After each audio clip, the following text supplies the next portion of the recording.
Welcome दोस्तों, आज की वीडियो में बात करेंगे ओबीसी एनसीएल केंद्र सरकार वाला आप कैसे बनाएंगे। इसके लिए आप कैसे ऑनलाइन अप्लाई करेंगे। हमने अप्लाई भी किया था और मेरा बन भी गया था। जब आपका बन जाएगा इस तरह का मैसेज भी आपके पास आएगा। मैसेज में लिखा रहेगा प्रिय, आपका नाम रहेगा, आवेदन क्रम संख्या दिया रहेगा, उसके यहाँ लिखा होगा का प्रमाण पत्र तैयार है, इसे अपने ईमेल या डिजी लॉकर या लिंक से डाउनलोड करें। यानी आप इसको अब डाउनलोड कर सकते हैं। जब आपका बन जाएगा इस तरह का मैसेज आएगा, उसके बाद आप डाउनलोड भी कर सकते हैं। चलिए हम आपको बताते हैं कि आप ऑनलाइन अप्लाई कैसे करेंगे। इसके लिए सबसे पहले आपको क्रोम ब्राउज़र को ओपन करना है। सर्च बार में RTPS लिखकर सर्च कीजिएगा। इसका लिंक हम वीडियो के डिस्क्रिप्शन में भी डाल दिया हूँ, आप वहाँ से भी डायरेक्ट इस वेबसाइट पे आ सकते हैं। उसके लिए यहाँ होगा RTPS बिहार गवर्नमेंट इन, इस पर आपको क्लिक करना है। इसके बाद यहाँ होगा लोक सेवा का अधिकार की सेवाएं में, यहाँ नीचे आइएगा तो यहाँ लिखा होगा सामान्य प्रशासन विभाग, इस पर आपको क्लिक करना है। यहाँ नीचे आइएगा तो यहाँ लिखा होगा नॉन क्रीमिलियर बिहार सरकार के, और एक होगा नॉन क्रीमिलियर प्रमाण पत्र के निर्गत केंद्र सरकार का। आप केंद्र सरकार वाला बना रहे हैं तो इसलिए आपको यहाँ नीचे वाला लिखा होगा नॉन क्रीमिलियर का प्रमाण पत्र केंद्र सरकार का प्रयोजनार्थक, इस पर आपको क्लिक करना है। उसके बाद यहाँ होगा अंचल स्तर पर, सबसे पहले आपको अंचल स्तर पर बनाना होता है, इसलिए आपको यहाँ सबसे पहले अंचल स्तर पर आपको क्लिक करना है। उसके बाद आपके सामने कुछ इस तरह का डैशबोर्ड खुलेगा, इसमें आपको अपना सारा डिटेल्स पूरा भरना होगा। सबसे पहले है प्रमाण पत्र का प्रारूप भाषा चुने, आप किस भाषा में प्रमाण पत्र बनाना चाहते हैं। तो आप हिंदी में बनाना चाहते हैं, जिस भी भाषा में बनाना चाहते हैं उस भाषा को आप सेलेक्ट कर लीजिएगा। उसके यहाँ लिंग जेंडर आपको सेलेक्ट करना है, लड़का है कि लड़की है, जो भी है जेंडर सेलेक्ट कर लीजिएगा। इसके बाद यहाँ होगा अभिवादन में, और जो आप अपना नाम के आगे श्री या श्रीमती लगाना चाहते हैं तो वो आप क्लिक करना है, और जो आप अपना नाम के आगे नहीं लगाना चाहते तो यहाँ होगा कोई अभिवादन नहीं, इस पर आपको क्लिक करना है ना। इसके बाद है यहाँ नेम ऑफ अप्लीकेंट, यहाँ आपको नाम लिखना है। उसके बाद आवेदक या आवेदक का नाम हिंदी में ऑटोमेटिक आ जाएगा, अगर नहीं आएगा तो आपको यहाँ भरना होगा। जैसे हम यहाँ लिखें कुमार तो यहाँ देखिए हिंदी में ऑटोमेटिक आ जाएगा। जैसे हम कुमार राजा लिखे तो यहाँ हिंदी में ऑटोमेटिक आ गया। उसके यहाँ जन्म तिथि, आपको सबसे पहले आपका जो भी जन्म तिथि है वो आपको सेलेक्ट करना है। सबसे पहले आपको ईयर सेलेक्ट करना है।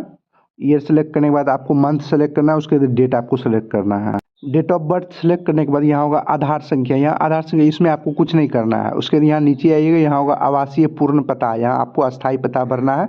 बिहार यहाँ आपका पहले सेलेक्ट होगा। उसके जिला का नाम, आपको जिस भी जिला से आते हैं उस जिला का नाम आपको सेलेक्ट कर लेना है। उसके यहाँ अनुमंडल का नाम आपको सेलेक्ट कर लेना है, जिस भी अनुमंडल से उसके प्रखंड का नाम आपको सेलेक्ट कर लेना है, जिस भी प्रखंड से आते हैं।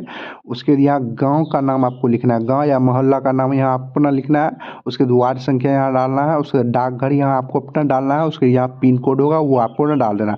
उसके सर्किल नंबर आपको पता है तो दीजिएगा, नहीं तो आप इसको छोड़ दीजिएगा होल्डिंग नंबर। उसके यहाँ होगा पुलिस स्टेशन, पुलिस थाना, जिस भी पुलिस थाना आपका आता है उसको आपको सेलेक्ट कर लेना है। उसके यहाँ आपको पूछा अस्थायी निवास का प्रकार, आप किस मतलब ग्राम पंचायत में रहते हैं या नगर निगम में रहते हैं, नगर परिषद में रहते हैं, नगर पंचायत में रहते हैं, जिस पे रहते हैं उस पर आपको क्लिक कर देना। उसके यहाँ जब ग्राम पंचायत पर क्लिक कीजिएगा तो यहाँ आपको ना ग्राम पंचायत, ग्राम का अपना जिस भी गाँव से आते हैं उसको आपको सेलेक्ट कर लेना है। इसके बाद है अस्थायी पता, यहाँ होगा सेम अस एवव, इस बॉक्स होगा उस पर आप टिक कीजिएगा। जो ऊपर में आप किए होंगे वही चीज़ सारा आपको यहाँ नीचे में आ जाएगा। इसके बाद यहाँ पर नीचे आइएगा, यहाँ आपको धर्म, रिलीजन, जिस भी धर्म से आते हैं उस धर्म का आपको नाम लिख देना है।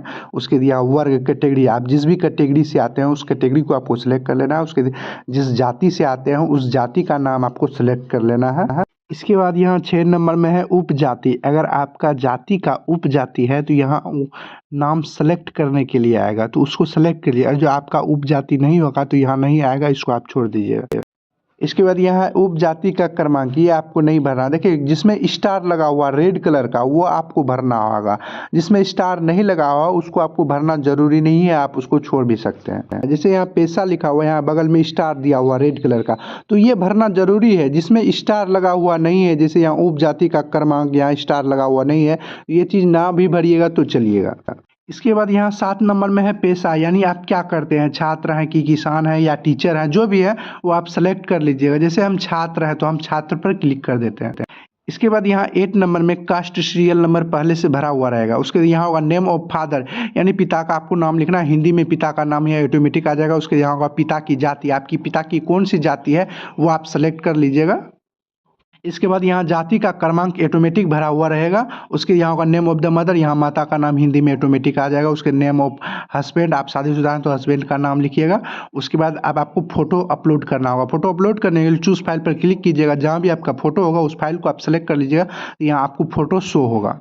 इसके बाद यहाँ होगा आवेदक का ईमेल आईडी, यहाँ आप अपना ईमेल आईडी डाल दीजिएगा। उसके यहाँ नीचे में होगा आवेदक का मोबाइल नंबर, यहाँ आपको अपना मोबाइल नंबर डाल देना है। इसके बाद अब आपको यहाँ पे नीचे आना है, यहाँ होगा अभिभावक पिता या पति की स्थिति आपको बताना है। जैसे कोई अगर संवैधानिक पद पर है, पिता है या माता है या पति है, तो वो बता दीजिएगा। उसके पद नाम बता दीजिए, किस पद नाम पर है, सरकारी सेवा में है या राज्य सरकार में है, उसका पद नाम बता दीजिएगा या वेतन बता दीजिएगा, नियुक्ति की तिथि कब नियुक्ति हुआ है, ये सब देना चाहते हैं तो दीजिएगा, नहीं तो आप इसको छोड़ दीजिए, इसमें स्टार लगा हुआ नहीं है। ये सब आप नीचे में आते जाइएगा तो आपको कुछ और डिटेल्स आएगा, संगठन का नाम, पद नाम, सेवा का नाम, तिथि या तिथि कितना से कितना तक है, वो सब आपको बताना है। उसके बाद यहाँ पेशा बताना है, पिता का पेशा बताना है, माता का या पति के जो भी है ये बता दीजिएगा। ये सब जो आप ना भी भरिएगा चलिएगा, यहाँ नीचे आइएगा तो ये आप नौकरी से आय कितना आता है, व्यवसाय से आय कितना आता है, पेंशन से आय कितना आता है या कृषि से आय कितना आता है। जैसे हमको नौकरी या पेंशन से आता है तो नौकरी में जितना आता है या पेंशन से जितना आता है वो बताना है। कृषि से आय कितना आता है वो आपको बताना है। आप जब आय प्रमाण पत्र बनाए होंगे तो उसमें आपका दिया होगा कि आपको आय कितना है। इसके बाद यहाँ पर आपसे पूछा जा रहा है क्या आप भुगतान करते हैं, यानी आप कर भुगतान करते हैं, टैक्स देते हैं। और जो देते हैं तो यहाँ हाँ कीजिएगा, और जो नहीं देते हैं तो आपको यहाँ पर नो करना है। इसके बाद है क्या संपत्ति कर के अंतर्गत है, तो और जो है तो यहाँ पर यस कीजिएगा, उसका यहाँ डिटेल्स भर दीजिए। और जो नहीं है तो यहाँ पर नो पर आप क्लिक कीजिएगा, तो ये आपको नहीं भरना होगा। अगर आप कुछ अन्य है तो यहाँ अन्य बातें बताना चाहते हैं तो यहाँ पर बता सकते हैं, और जो नहीं बताना चाहते तो आप यहाँ छोड़ दीजिएगा।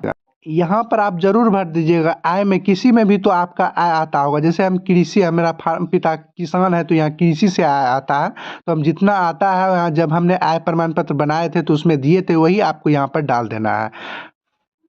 इसके बाद ये सब भरने के बाद उसके नीचे आना है, यहाँ पर आपको होगा फॉर्म 8 आवेदन का स्वयं शपथ पत्र।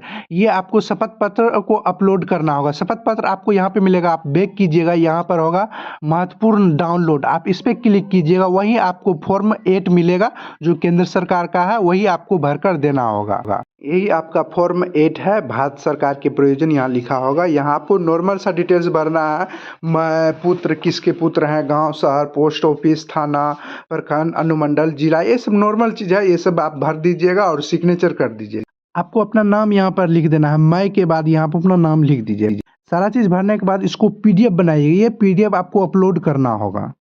इसके बाद फिर से आप यहीं आइएगा तो यहाँ होगा निवास प्रमाण पत्र, इस सब पे आपको टिक कर देना है। निवास प्रमाण पत्र, जाति प्रमाण पत्र और आय प्रमाण पत्र, ये आपको तीनों लगेगा। और जो आपने अभी तक नहीं बनाया है जाति आय निवास, हम वीडियो के डिस्क्रिप्शन में उस वीडियो का लिंक दे दिया हूँ, आप उस वीडियो को देखकर जाति आय निवास बना सकते हैं।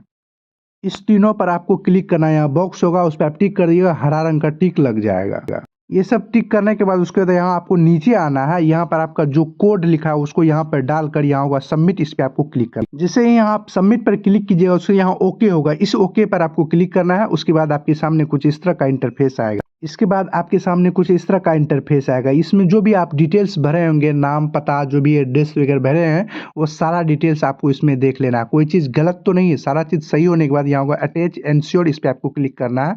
उसके बाद यहाँ होगा फॉर्म कास्ट EBC सर्टिफिकेट, इस पर आपको जाति प्रमाण पत्र, इस पर आपको सेलेक्ट कीजिएगा। उसके बाद यहाँ चूज फाइल होगा, जहाँ भी आपका जाति प्रमाण पत्र होगा उस फाइल को आपको सेलेक्ट कर लेना है।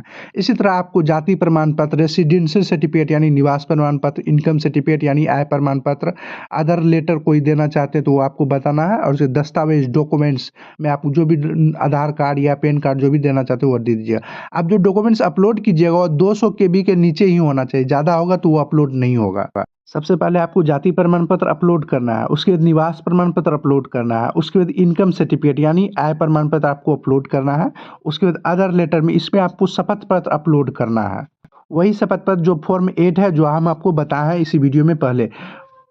इसके बाद नीचे में होगा दस्तावेज, जो भी दस्तावेज देना, जैसे हम आधार कार्ड देना चाहते हैं तो हम आधार कार्ड पर क्लिक करेंगे और आधार कार्ड को आपको अपलोड करना हो। जो भी दस्तावेज आप सेलेक्ट कीजिए उस डॉक्यूमेंट्स को आपको अपलोड करना हो। उससे सारा चीज़ भरने के बाद यहाँ होगा सभी PDF अपलोड करने के बाद यहाँ होगा सेव एनेक्स, इस पर आपको क्लिक करना है। उसके बाद आपके सामने कुछ इस तरह का इंटरफेस आएगा, इसमें आपका पूरा डिटेल्स होगा, जो भी आपने अभी फॉर्म भरा है। कोई चीज़ आप देख लीजिए, कोई चीज़ तो गलत तो नहीं है।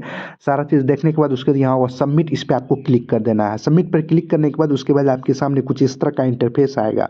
इसके बाद आपको ये जो है आप प्रिंट करके निकाल लेना है। यही आपका प्रिंट हुआ कि इतना तारीख को आपका सर्टिफिकेट बन जाएगा। उसका यहाँ का बनने के बाद आपकी ईमेल आईडी और मोबाइल नंबर पर आपका लिंक आ जाएगा कि सर्टिफिकेट डाउनलोड कर लीजिए, आपका बन गया है। चाहे तो आप सर्टिफिकेट डाउनलोड भी कर सकते हैं। यहाँ होगा सर्टिफिकेट डाउनलोड करें, होम पेज पे आइएगा, यहाँ होगा सर्टिफिकेट डाउनलोड करिए। नागरिक अनुभव यहाँ होगा, आवेदन की स्थिति देखें और सर्टिफिकेट डाउनलोड करें। आप इस पर कीजिएगा, सर्टिफिकेट डाउनलोड करें, इस पर क्लिक कीजिएगा। उसके बाद आपके सामने कुछ इस तरह का इंटरफेस आएगा। उसके बाद आपको यहाँ आठवीं, यहाँ आपको रेफरेंस नंबर यानी जो आपका एप्लीकेशन नंबर होगा, जो भी होगा, जाति या निवास या ईबीसी ओबीसी सर्टिफिकेट जो भी होगा, उसका एक आवेदन संख्या आपको मिला होगा और रिसीविंग के तौर पर युवा कुछ इस तरह का होगा। यहाँ पर आपका आवेदन संख्या लिखा हुआ है पर डाला। उसके एप्लीकेंट का नाम इन इंग्लिश में आपको भरना है। आप देख लीजिए यहाँ पे कैसे आपको एग्जाम्पल के तौर पर बताया गया कि आपको कैसे इंग्लिश में नाम लिखना है। उसके जो यहाँ कैप्चा लिखा हुआ उसको यहाँ पर डालकर उसके डाउनलोड सर्टिफिकेट पर क्लिक कीजिएगा। इसके बाद अगर आपका सर्टिफिकेट बना होगा तो डाउनलोड हो जाएगा। अगर आपका सर्टिफिकेट नहीं बना होगा तो आपका डाउनलोड नहीं होगा। डाउनलोड होने के बाद आपको किस इस तरह से आएगा। वीडियो पसंद आया हो तो वीडियो को लाइक शेयर और कमेंट जरूर करें। अगर आपने अभी तक इस चैनल को सब्सक्राइब नहीं किया तो सब्सक्राइब कर बेल आइकन को दबा दें। आपको इसी तरह की जानकारी इस चैनल पर मिलती रहेगी।